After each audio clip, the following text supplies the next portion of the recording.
Okay, thanks for downloading Secret Chess. This is a very quick tutorial to show you how to play the game. So just an overview of the user interface first. There's a little button in the bottom right corner. If you press that, it brings up the menu. And right now you can start either a one-player game against the computer, or you can start a two-player game where both of you play on the same iPhone or iPad, and you have to pass it back and forth. And there's an online version that's coming soon, 2 players over the internet, but that's not ready yet. So cancel that. So if you start a one-player game, let's start a one-player game.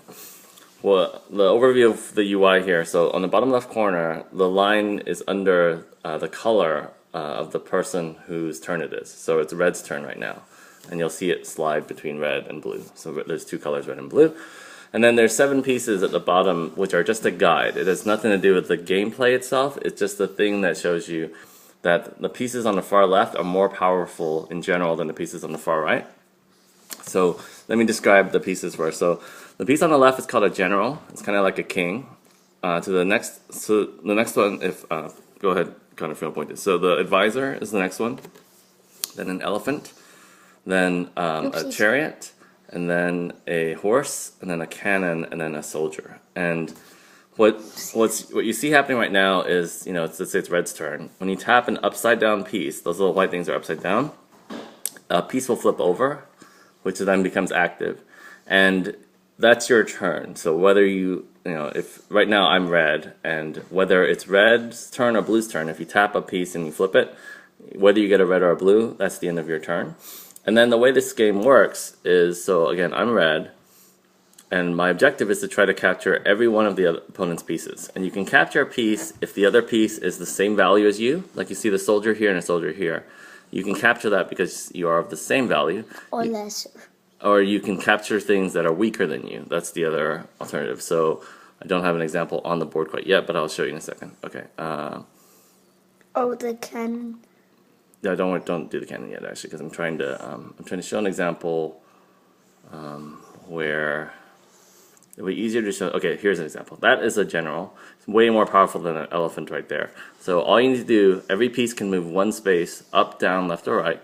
So if I pick up that general, move it up. Except for one exception. Except for one exception. So I can capture the elephant, and then the computer's moving around again. I move over here, I move over here, and that's how the game works. You can, on your turn, you can either move, or you can open a upside down piece like this, and then you're just trying to capture all of the opponent's pieces, and that ends the game. You win once he loses all the pieces. Not just the king. It's not a king capture game. It's when you capture every single piece on the board.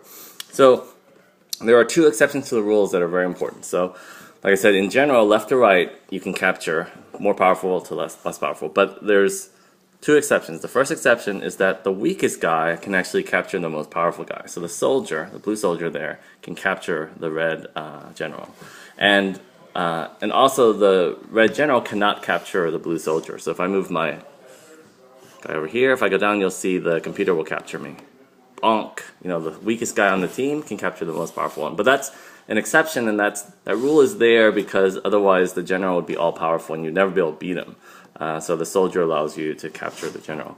The other exception, which is a lot of fun and interesting, is this guy who's called a cannon can jump over exactly 1 piece and any number of blank spaces to capture an opponent. And so I'll show you that in action in 1 second here. So and then move it back. Yeah, I'll show you this. So this guy, since there's 1 piece there, can jump over and attack me. This is the computer. He cannot jump over and land on a space or anything like that. He can only jump when he's attacking. And again, he can only jump over 1 piece that's either upside down, blue, or red. And he can jump over any number of blank spaces. Like if there was a piece over here, he could jump over all these blank spaces and that one and capture there.